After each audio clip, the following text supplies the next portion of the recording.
Ooh,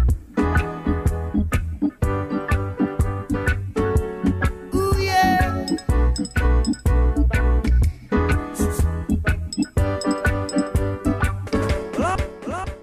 Well, gentlemen. What is up, my jammer and jamettes? You're tuned in to another episode of the Cam Sports Jam. If you happen to notice, I'm all by myself tonight. Your host here, BC Brad Cameron. It's going to get personal. I can't wait. Lots to talk about today. Big weekend for you fantasy owners. For those big leagues, fantasy playoffs have started. And it's going to get exciting this weekend. We want to help you win all your fantasy matchups and give you the best knowledge we can. We're going to talk fantasy a little more later in the show. But let's start first by giving a shout out to our title sponsor, the Good Samaritans Medical Transport. For all your medical transport needs, just call Good Samaritans Medical Transport. Good Samaritans Medical Transport, service that exceeds expectations. Let's dive in first to talking about our local news. Let's get local. First thing I want to talk about, the Nationals. As you see, or maybe you can't see, I'm holding a bobblehead of our old catcher, Wilson Ramos. Give you some Nats news. Ramos now plays for the Rays. This will no longer be a prop on the Cam Sports Jam. Goodbye, Wilson. Traded to the Rays. So no more Ramos. Don't have to worry or wonder if we're going to sign him or what we're going to do. That's over. Wilson Ramos, 2-year deal with the Rays. Wish him the best of luck. Unfortunately, had a bad knee injury that ended his season early in September of last year and earlier this year. I'm sorry, of the 2016 MLB season, and we didn't have him for the playoffs. Could have used him, sure. Who knows what would have happened? But all I know now is he's the Rays' problem, and so he's coming down on our show. All right. Next thing I want to talk about is the Wizards. Currently, record of 7-13. Not very impressive at all.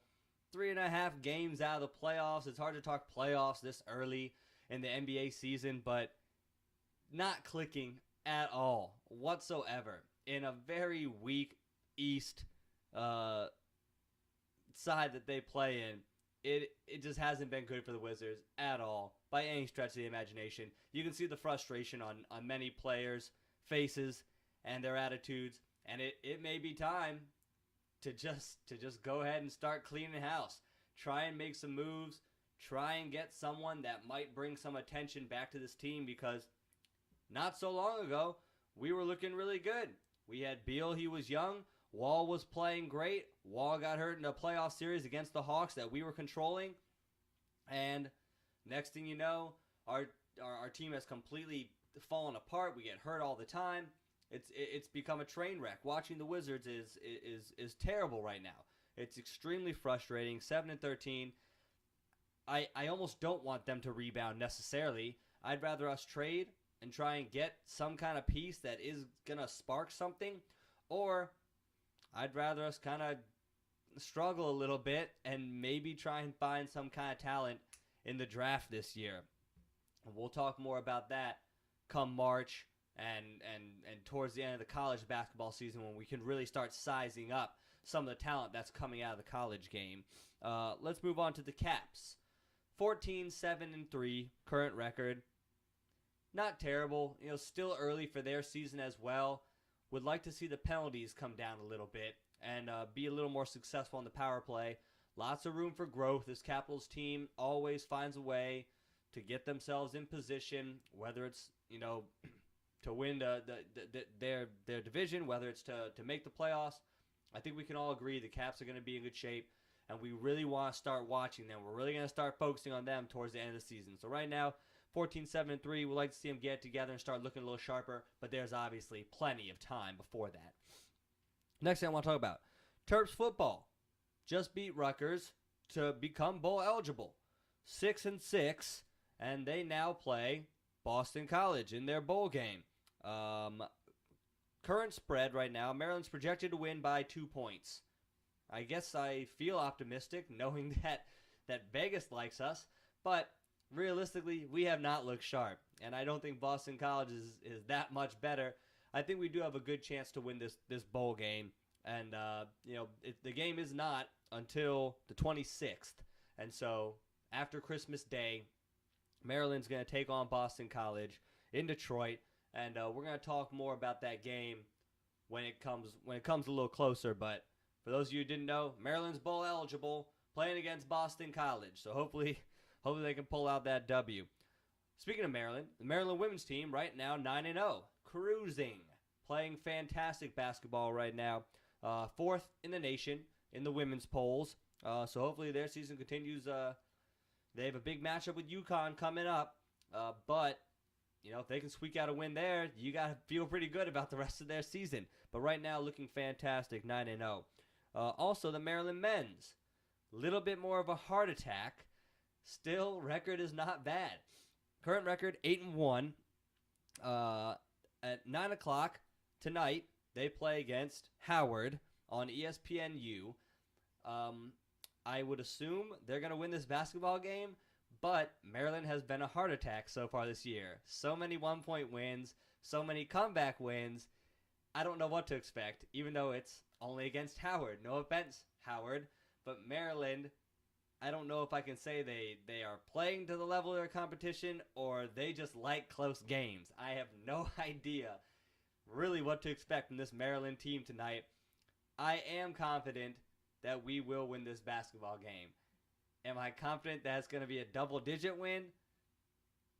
No, not at all. I would think it's not going to be. Unfortunately, we still struggle with turning the ball over. We have a lot of young talent right now still. And with young talent, and with that young talent getting a lot of minutes, you're going to have growing pains.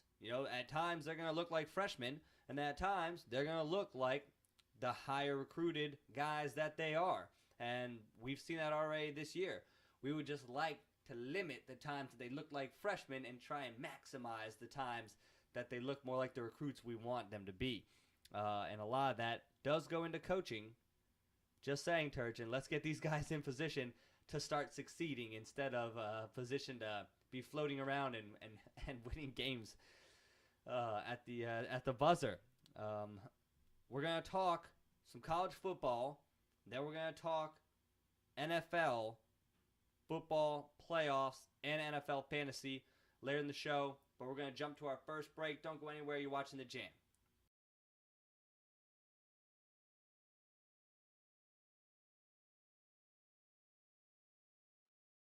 Welcome back, Jammers. Want to show some love again to another one of our sponsors, the Silver Spring Social Sports.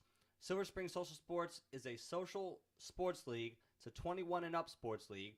They have sports such as kickball, dodgeball, volleyball, football, and soccer. If any of those sports sound interesting and you want to get involved, once again, you have to be 21 and up to play in this league. You can go to silverspringssocialsports.com to sign up. Come out and play. So let's move on. Next topic I want to discuss is college football. This weekend, the college football playoff was finally released to us. And for those of you that don't know, Alabama, Clemson, Ohio State, and Washington were the teams that got in to this year's college football playoff. Before we discuss that, I want to talk Heisman. There's going to be Heisman voting going on this weekend. And I feel like the college football playoff has really, really nullified a lot of the Heisman talk. It also could be the fact that Lamar Jackson is really running away with the Heisman, and so there's not a really big debate to even be had about the Heisman. But I think most of the focus has been on the college football playoff, who's in, who's out. Now we know who's in, and football won't be played for a couple weeks, but the Heisman voting is still this weekend. Still a great award, even though it hasn't been talked about that much this year. But the leading candidates at the time, Lamar Jackson, Deshaun Watson, Dede Westbrook, Baker Mayfield, and Donta Foreman are currently leading in the polls heading to the Heisman ceremony this weekend. I don't think anyone is going to surpass Lamar Jackson. I think he has run away with this thing, figuratively and literally, with his 21 rushing touchdowns he had this year. But he has 51 total touchdowns, 30 passing, 21 rushing, as I just alluded to. Just a sophomore. Sophomore from Louisville. Who knows what he's going to do? Has not declared. Don't know if he's going to come back. No one knows. All we know is this kid is electric. When he gets the football, he is fantastic. If you haven't watched any of his football games, you are missing out. You absolutely are, because every time he touches the football, it could be a touchdown with his arm, with his legs, anything. Fantastic to watch, and I commend all the other guys who are on this list, but he really has outdone them tremendously, and I don't see anyone else winning this trophy outside of him. The closest one I see is Baker Mayfield. He has 44 touchdowns behind Lamar Jackson's 51 touchdowns, but it hasn't been as impressive or dominating of a fashion like you've seen from Lamar Jackson. Obviously, Baker Mayfield had a tremendous year with Oklahoma, only 2 losses. Louisville struggled a little bit down the stretch, which might hurt Lamar Jackson's chances a little bit, but I think he's just been too phenomenal for them to try and take this away from him. D.D. Westbrook, wide receiver from Oklahoma, had a fantastic year. Deshaun Watson, also Clemson, representing themselves in the college football playoff this year. Had a very nice year, was shaky halfway through the year, has rebounded, has looked better. Not enough to win the Heisman. His focus should be on the college playoff more than this, for sure. And then Donta Foreman, running back from Texas, really bringing on his game strong towards the latter part of the season. Sad to see and hear about Charlie Strong being fired from the head coaching position at the University of Texas. Wish all the best to him. Unfortunately, didn't pan out the way he wanted to or the way Texas fans wanted to. A little bit questionable there to find out what was going on with some of the support alumni and how much they value Charlie Strong's position there. But that's all hearsay and who really knows. But give me your thoughts, Jammers. Who do you think should win the Heisman this year? Give me a comment. Fill me in on how you feel about Lamar Jackson or Baker Mayfield or any other of the contestants or someone that I possibly didn't list. But in my opinion, this is the no-brainer. Lamar Jackson's going to win the Heisman. He's looked incredible. It's over. Congratulations, Lamar Jackson.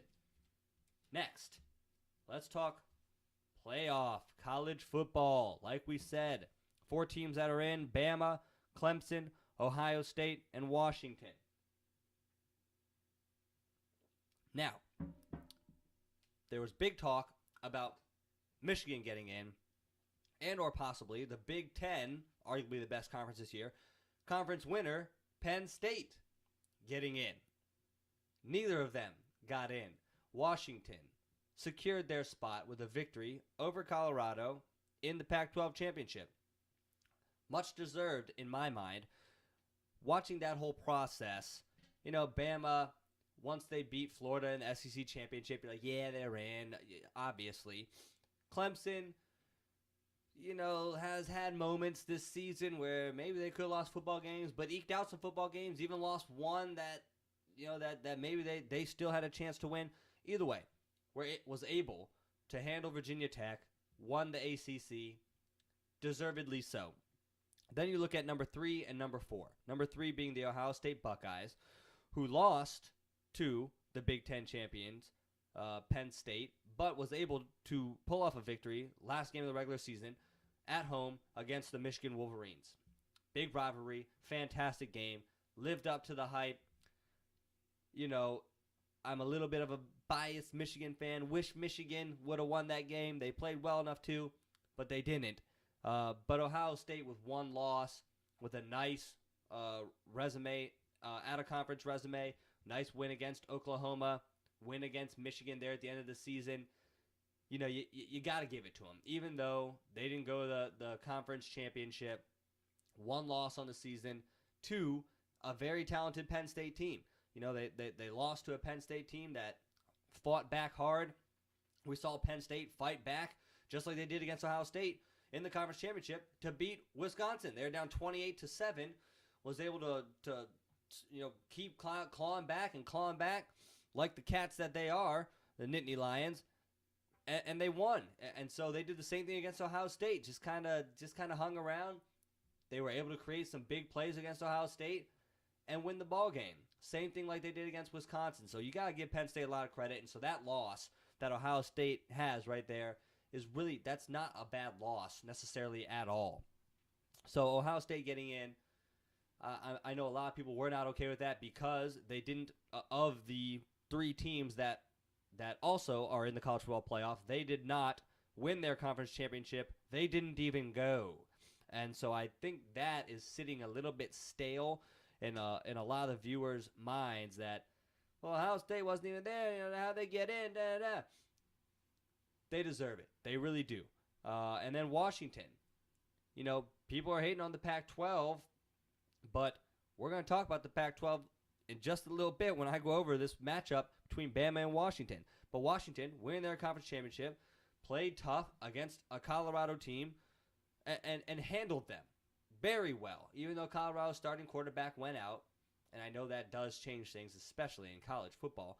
But they took care of business. They did. Their one loss was against a USC team that has been playing really good football of late. And they lost at home, but otherwise had no blemishes on their resume except that one to USC. Deservedly so. I think a lot of people could argue that if Washington got in, they're okay with it. If Michigan got in, they're okay with it. And if Penn State got in, they're okay with it. I think all 3 of these teams had very, very strong cases to get into this year's college football playoff. At the end of the day, the committee thought it was Washington, but I can't see any reason not to put Washington in. So I don't think Michigan or Penn State got hosed.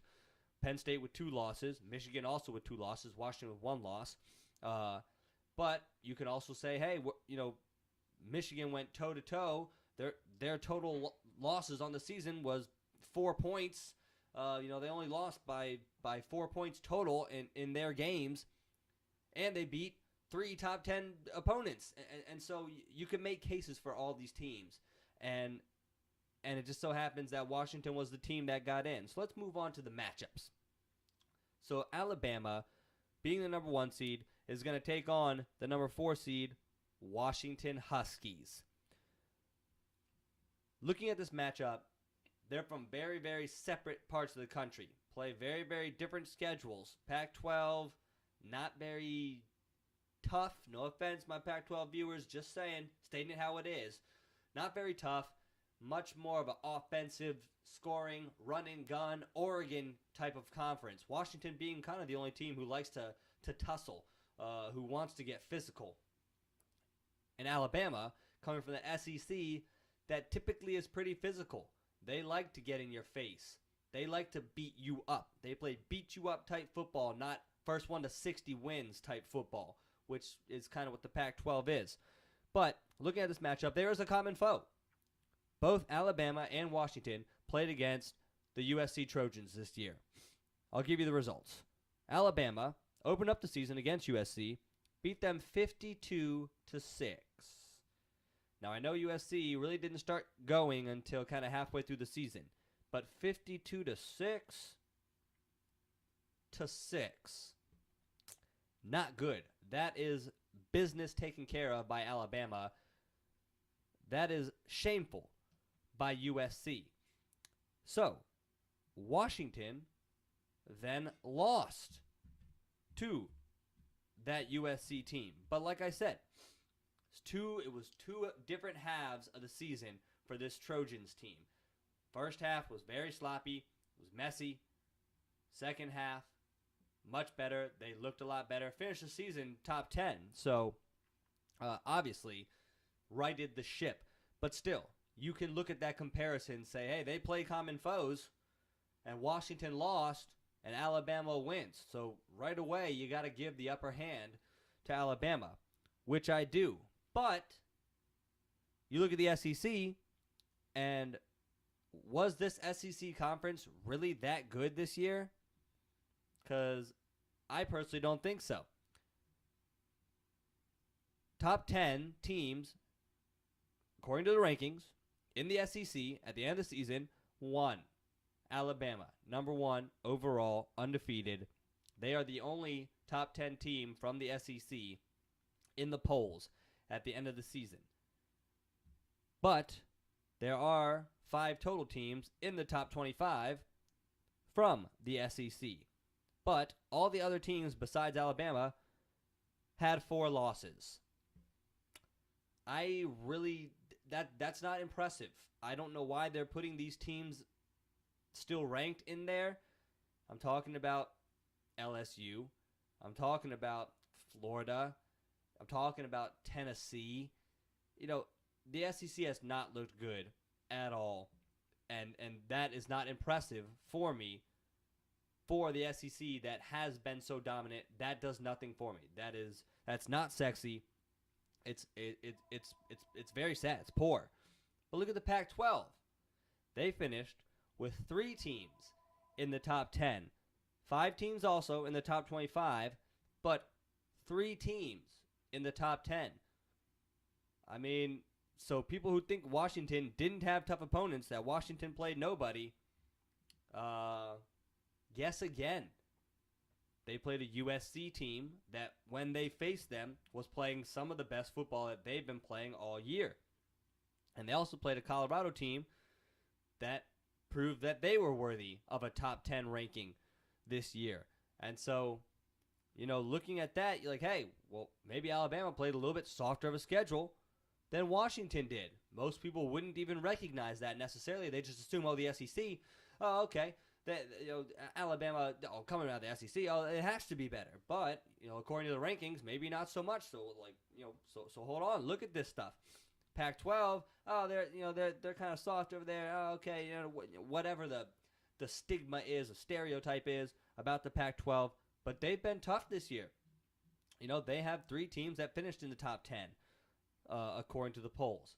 And so, could that be a factor? No. Alabama is going to win this game. They're going to take care of business, 33-10. I'll give Washington 10 points because their offense, except for that game against Colorado, really has not been very impressive of late. And this Alabama team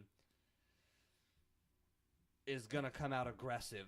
And I think they're going to show Washington why they should stay in the Pac-12 and not want to try and play a schedule that they played. 33-10, Alabama is going to take care of business. And, they're simply better. They've looked better. They've passed every eye test, even though maybe their schedule is easier. Maybe it's harder. However you want to argue it. Questionable about the SEC this year. Obviously not as strong top to bottom as they normally are. Typically around the top they're very strong, but this year only one team is really that strong from the SEC. Pac-12, a little bit more strength among the top, but still not cream of the crop like Alabama is. Alabama is going to win that football game, and they will take care of the Washington Huskies. But tremendous season, Washington. Moving on to the next matchup, Ohio State versus Clemson. This one's definitely a little bit tighter. Seeding-wise, 2-3, it's a little bit tighter also. But you look at Ohio State. They're 3rd in the nation in points given up and 9th in the nation in points for. And they have played a more rigorous schedule than Washington or Alabama has this year. And so, I think if you're putting up numbers like that in a conference against all these tough matchups, I think that is going to be a proven digit that says, hey, we can elevate our play with just about anybody in the nation, and you better be ready because we're going to bring it. And at times, Clemson has not looked ready. They haven't looked like they want to bring it. Now, granted, Dabo Swinney could, muster up a really nice effort from his boys. They have a lot of pride down there at Clemson. Deshaun Watson is going to come to play. But I just think this Ohio State team is a little more talented than Clemson. And I think Clemson has looked too shaky too many times for them to win this game against Ohio State. Ohio State had a couple shaky games. They looked a little shaky against Penn State that they lost, but really they were controlling the game the whole time. They just didn't finish the game off. And then they looked shaky against Michigan. Michigan virtually outplayed them. in every aspect, but turnovers end up hurting Michigan, and then capitalizing on defensive opportunities. Ohio State had a defensive touchdown. They were able to force overtime against Michigan and win that football game, but they did look a little shaky. But Michigan is a very, very tough football team. Ohio State, very, very good red zone defense. Clemson, I just don't see the want from them this year. They had chances where they really could have pulled away from a lot of teams in tight games such as NC State, and they couldn't find ways to do it. Tight games like against Pitt, even when they were scoring, they couldn't get defensive stops against Pitt. No offense, Pitt, but Clemson's now the number 2 team in the country, and they just can't seem somehow to figure this stuff out against teams that no offense to NC State and Pitt, but aren't in any remote discussion for the college football playoff. At least Ohio State can say, hey, we went toe-to-toe with Penn State, who was in discussion for the playoff, and Michigan, who's in discussion for the playoff. Otherwise, Ohio State has looked much better. Clemson, 2 many shaky games that they haven't looked good.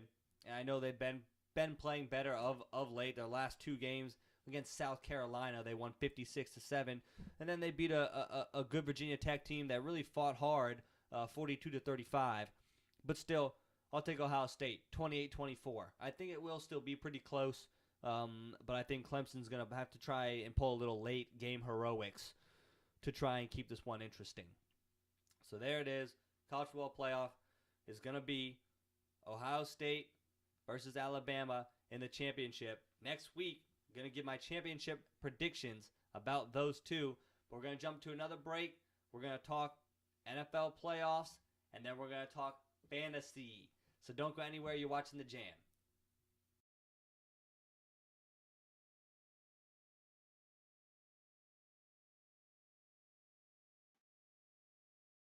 What up, jammers and jamettes? It's the moment you guys have all been waiting for. We're going to talk NFL. We're going to talk fantasy because I know everyone's sitting there trying to figure out what the best thing to do for their rosters, and they're worried. Everything's fine.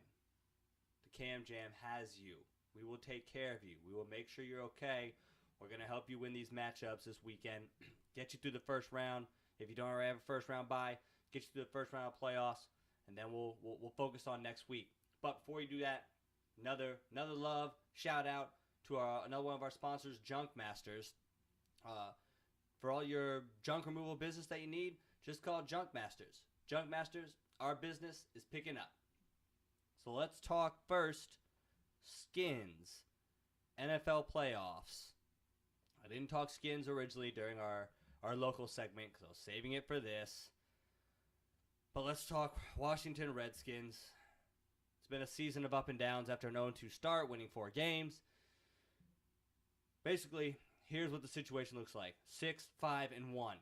So we've had stretches that look very good, stretches that look very bad, stretches that kind of make you scratch your head. Who knows really what to expect from this Redskins team. But I do know one thing. We need to really start looking good in the next, it's do it now. Now. Against Philadelphia, our next game, we need to get a win. So, like I said, current record, 6-5-1, a tie against Cincinnati. Remaining schedule looks like this. Eagles, record of 5-7. Panthers, record of 4-8. At the Bears, record of 3-9. And then at home versus the Giants. Without JPP, no JPP, sports hernia, he's going to miss the rest of the season. You never want anyone to get injured, even though he's one of our competitors and one of our foes and one of our rivals. We wish you the best of luck, JPP. Feel better. You've been through a lot. Hopefully he's okay and can return next season. But we're kind of happy that you might miss that game against the Skins because we're gonna need that win desperately. But let's look at the Eagles this week. RA beat them earlier in the season. Let's see. 27-20, and really, 27-20, it almost makes it sound like the Eagles were kind of close, but we threw a pick 6 after going up 14-0. So offensively, they only got 13 points, 27-13. I mean, the score says 20, but Philadelphia didn't look good. We took care of them pretty handily. They were fortunate they had a pick six off a pretty stupid play by Kirk. I'm not saying he can't do it again. He can, but hopefully he doesn't. Hopefully he's learned from that mistake, and hopefully we can take care of them again. I know it's going to be tough in Philly. Lincoln Financial is not an easy place to play, but I still think we are the more talented team, and I think a lot of times out of 10, the more talented team ends up winning on Sunday. And so I'm going to take this W against the Eagles this week and say we jump to 7, 5, and 1. Next week, on Monday, we play the Carolina Panthers. Their record, 4-8. I think we win this game again. I just think Carolina is too bad defensively to stop us. I think Washington has proven themselves as being one of the top offenses in the league. I know we don't run the ball great, but we run it enough. And Cousins and our targets, our weapons that we have been effective. We've been moving the football, and I think that we can outscore Carolina. And I think Norman has some hints that he can give us about stuff that they like to do that we can capitalize on as well. And that is at home. And so I think that is going to add a nice element. I say we win. So, current record now, 8-5-1. It's looking better. It's still up in the air for the playoffs though. 8-5-1, and then we play at Chicago, at the Bears. Who knows what the weather's going to be? Guaranteed it's going to be cold, but it could be slushy, cold rain, slushy snow, snow, or just freezing cold. But I still think we can outplay the Bears. I think we're more talented. Even though Howard looks pretty good, he's been running the ball well, and Chicago plays really well in the red zone, and the Skins do struggle in the red zone. That game does scare me a little bit. It does scare me because I don't know what the weather is going to be like, and I know the Bears play good red zone defense, and I know that we don't have good red zone offense. I know we struggle in the red zone because we can't run the football.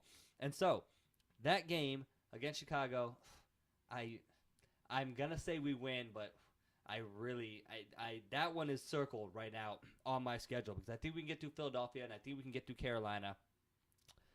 And then that game against Chicago, I just hope that the maybe being 8-5-1 and really being on the cusp of almost solidifying our spot in the playoffs might be an added pressure that just I don't know. That game scares me right now, but I still think we get the W. I still think we are just too talented, and with no Alshon Jeffrey, how can we not handle them? Like it makes sense that we would win, but stay tuned, Jammers. Stay tuned. So right now, 9-5-1. I said we're going on a 3-game win streak against teams that we definitely can handle, and the teams that make it to the playoffs are the teams that win these games, and I think we are a playoff team. So I think we reel off these 3 wins. And at home against New York, I'm gonna say a loss. I typically tend to say, when you don't know against division foes, I typically go 500. And since we already beat them 29-27 earlier in the year, I'm gonna give them this one. This is I'm just going. Law of averages. I know Dallas swept us, but I'm going law of averages here. But without JPP, we might win this one too. We could finish the season, 10-6-1, and be in fantastic shape. But I'm going to give us the loss. I say we finish the season 9-6-1, and I think that's enough to get us into the playoffs. It's probably only going to be enough for the 6th seed in the playoffs, but I think we'll still be there. Let's look at the teams that we're going up against. You look at the Bucks, who just stole our spot. The Bucks have the Saints, 5-7 team, at Dallas, 11-1, at Saints again. They play the Saints almost back to back, 5-7. Then they finish off the season against the Panthers. I think they can beat the Saints this week at home. I do think they lose to the Cowboys in Dallas. I I'm not saying I'm cheering for Dallas because I would never say that. But it wouldn't be a bad thing if Dallas happened to win that football game that day. Moving on. They play then in the Dome against the Saints. I see that as a loss. So, they beat the Saints first to move to 8-5. Current record 7-5. So they're going to be 8-5 after their win this week against the Saints. They're going to lose to the Cowboys, be 8-6. They're going to lose to the Saints in the Dome. This is my law of averages again against division foes. You know, you win at home. Let's say you lose on the road or vice versa. So I say they lose to the Saints in the Dome. And that will bring their record then to 8-7. And then they play the Panthers, who are bad, at home. They will beat the Panthers at home. Final record, 9-7. Will not beat our 9-6-1. We will be in. So, Bucks are going to be one to watch, Jammers. If you're a Skins fan, for all our Skins fans out there watching, we're kind of cheering against the Bucks. We need the Bucks to kind of start losing. Let's move on. Minnesota, current record, 6-6. Finish off the season at Jacksonville, 2-10. You got to think that's a win. So they'll move to 7-6. Versus the Colts at home for Minnesota. Colts 6-6, but Colts very unpredictable. Never know what to get out of them. Absolutely no clue what to expect for this football game. These are two of the most topsy-turvy teams that are in the league. Colts, having such offensive prowess with Luck, T.Y., Moncrief, Gore, injury-plagued defense that sometimes shows up and sometimes doesn't.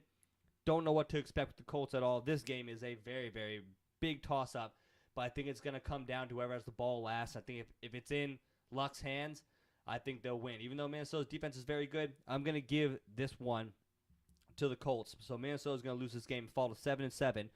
Next, they play at Green Bay.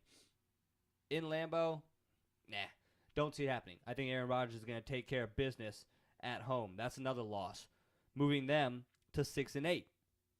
And then, 7-8. And then they play against the Bears at home. They'll beat the Bears at home. Final season record, 8-8 for Minnesota. We can scratch them off. We're going to be ahead of them. I'm comfortable with that one.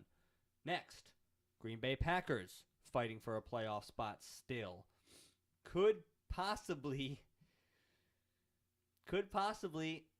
pass Detroit still.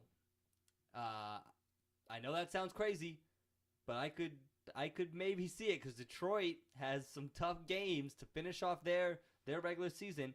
And not that Green Bay has some tough ones, but they have some ones that they can control their destiny. They play all games against division foes, except for this week against Seattle. So they finish off their season. Their last 4 games look like this. Currently 6-6 record for the Green Bay Packers. They play at home versus Seattle. It's supposed to be nasty. It's supposed to be very nasty like it was last week. It was a mess of a game. I think they lose. Seattle, current record 8-3-1, and I think Seattle's just too tough. And Seattle's starting to get it going offensively. And I think they pushed Green Bay around just a little bit, and Green Bay's defense has not been good. So Green Bay falling to 6-7, but then they play at Chicago. And I think that's a win. I'm not particularly scared of Chicago. I think Aaron Rodgers has played them enough times to really just have a mental strangle on them. He's got a strong hold over them. They win. 7-7 is their record. Going against the Vikings, their next game, at home, I think they win. I just think they're too talented, and Minnesota just is not good offensively. Their offensive line is terrible, riddled with holes, that offensive line is, and I think Green Bay is able to expose Sam Bradford, and I think they win. So, bringing their record to 8-7. Last game of the season at Detroit, with their record sitting at 8-7, and possibly most likely Detroit's record sitting at 9-6. That game is going to be very, very interesting. I feel so bad for Detroit that it may come down to that game against that bad man, as Stephen A. says, and I could see Green Bay winning that football game in a dome.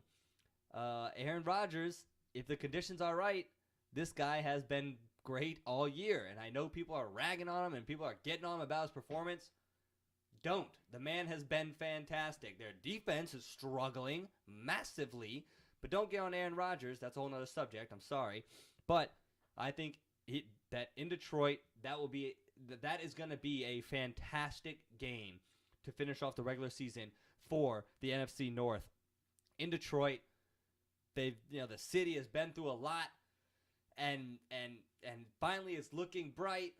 But Detroit's got a tough go the last part of their season, and then they got to finish off the season to solidify their playoff spot against Aaron Rodgers. How can it get any tougher for those poor people of Detroit? And I could see Green Bay winning that game, but I'm going to give it to Stafford this year. Green Bay's going to finish the season 8-8. Stafford's going to get that win. Detroit's going to win the division. They're going to get in. Green Bay 8-8 will not make the playoffs this year. You heard it right there. Their defense just is not clutch. And if Matt Stafford has the ball coming down the stretch, obviously, he's taking care of it all year. The man's going to get it done again, especially against a soft Cottonelle defense like what Green Bay's got. The last team, Arizona Cardinals.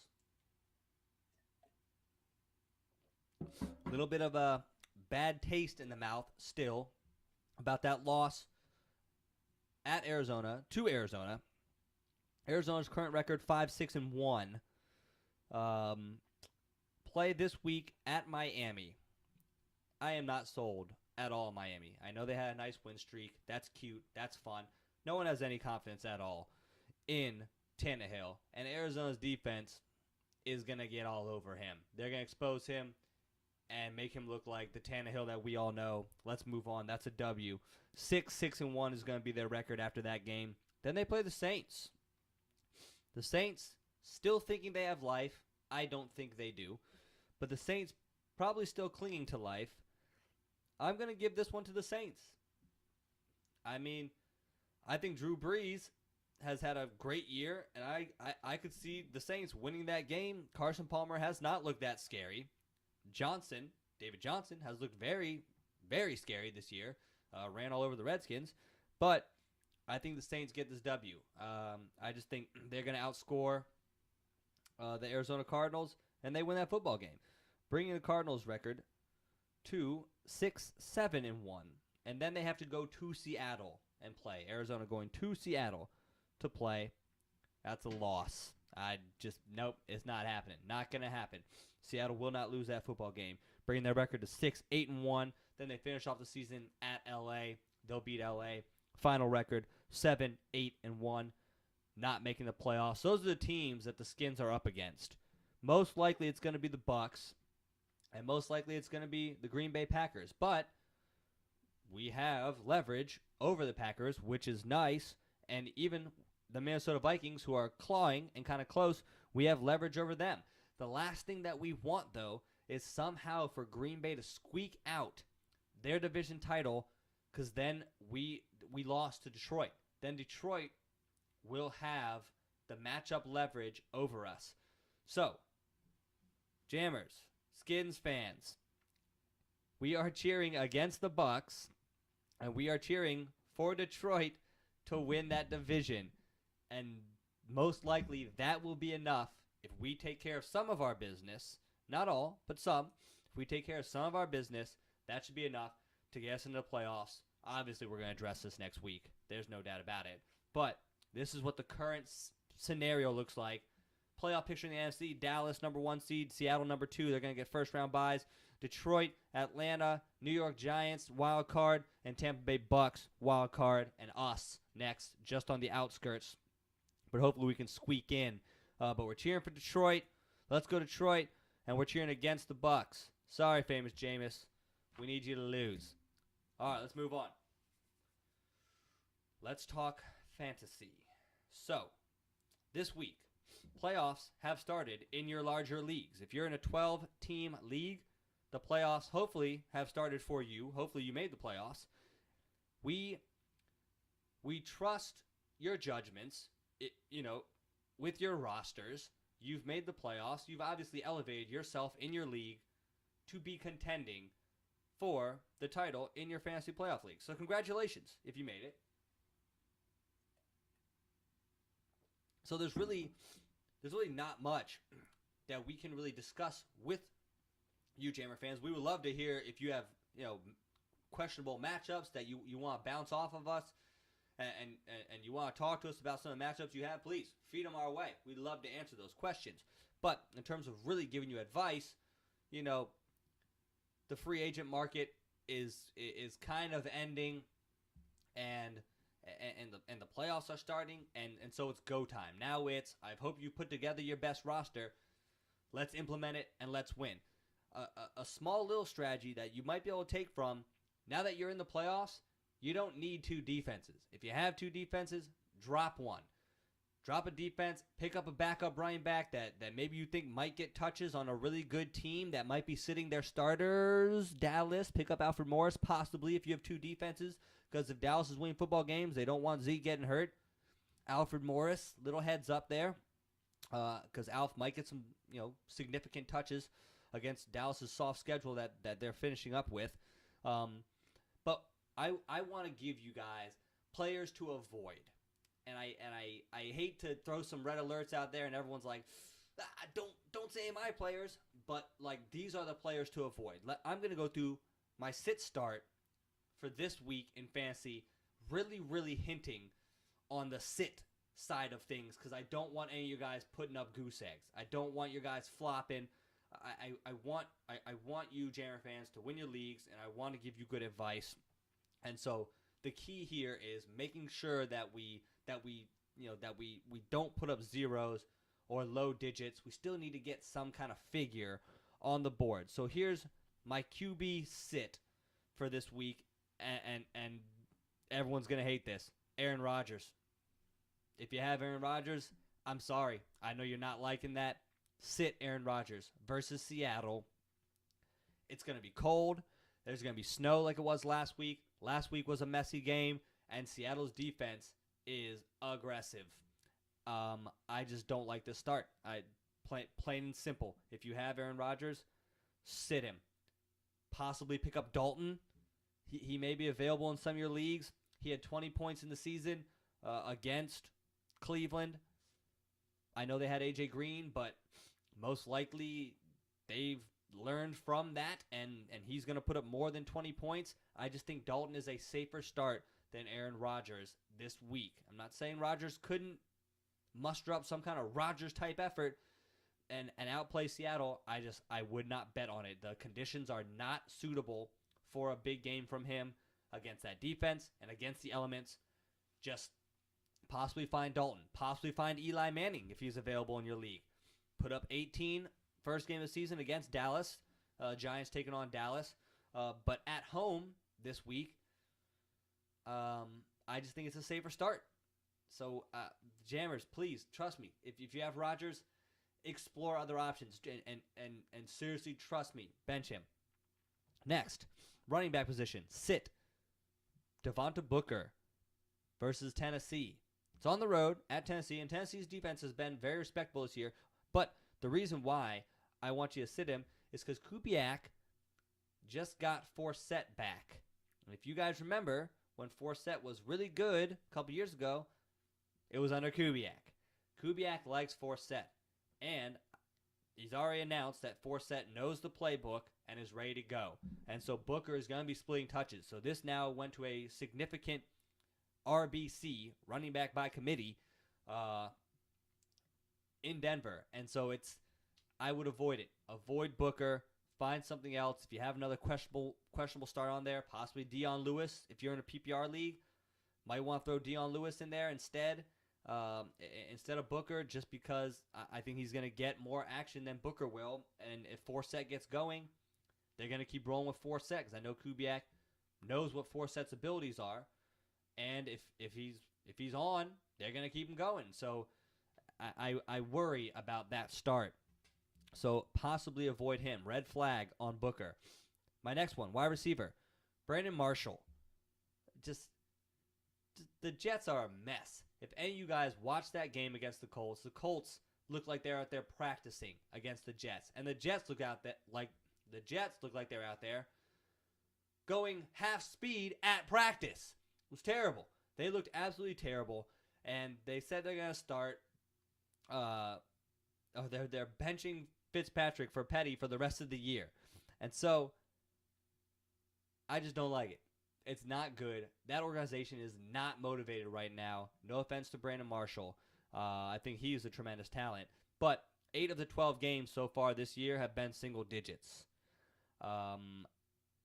That is not conducive to a winning fantasy roster in the playoffs. Red flags. Avoid him. See if you can find someone else. Malcolm Mitchell. I know I just listed off Deion Lewis, but another Patriot that's starting to come on a little bit. If he's not snagged up already in the league, pick up Mitchell. You know, there are other options. I think that these in particular are red flags. There are other options that you could pick up that I think are much safer starts. Here's a couple starts for you at the quarterback position. Feel comfortable if you have Phillip Rivers at Carolina. The weather is going to be nice. Rivers is going to play well. Carolina's defense is nothing to be afraid of. Start Phillip Rivers if you have him at Carolina. Jeremy Hill against Cleveland. Put up 25.2 the first time that they played Cleveland. I think this man's going to pick up right where he left off, considering the conditions are supposed to be a little bit wet, a little bit nasty, kind of a run-the-ball type conditions, and he's not even splitting touches this time with Gio Bernard. So Hill, I like it a lot at Cleveland. If you have Hill, start him. Next, I know this is contrary to what I already said, a little contradictory here. Jordy Nelson against Seattle. Seattle just lost their safety. Jordy Nelson is the big play man for Seattle. I don't think Aaron Rodgers is going to have a good game, but I think he's going to have one big play, and you know who it's going to be to? It's going to be to Jordy Nelson. And so if you have Jordy, that I am okay with starting. He was able to get open. He had a good game in the snow last week. I think he's ready to play in the snow again, and especially now that Earl Thomas is not playing, I think Jordy's kind of like, okay, I'm ready for a little double move, and I'm ready for a deep touchdown like he used to always do. I see it happening again. Jordy versus Seattle. Jammer fans, please, if you have anything on your roster you want to run by us, leave us a message. Whether it's on Twitter, whether it's on Facebook, whether it's on Instagram, whatever the case may be, on this YouTube video, leave us a comment on YouTube. Say, Brad, I need help. I don't know what to do between these two players. Tell me who's going to be better. Trust me, I will help you out. I will give you the best advice I can. We will get you a win. So please, give us your fantasy matchups. We would love to hear them. We'd love to help talk you through these matchups and make you feel comfortable and put together the best roster that you guys can for this week in the playoffs. We wish you the best of luck from all of us here, the Cam Sports Jam. We want to say thanks for jamming with us, and also reminding you that it's not how you start, it's how you finish. Have a great day.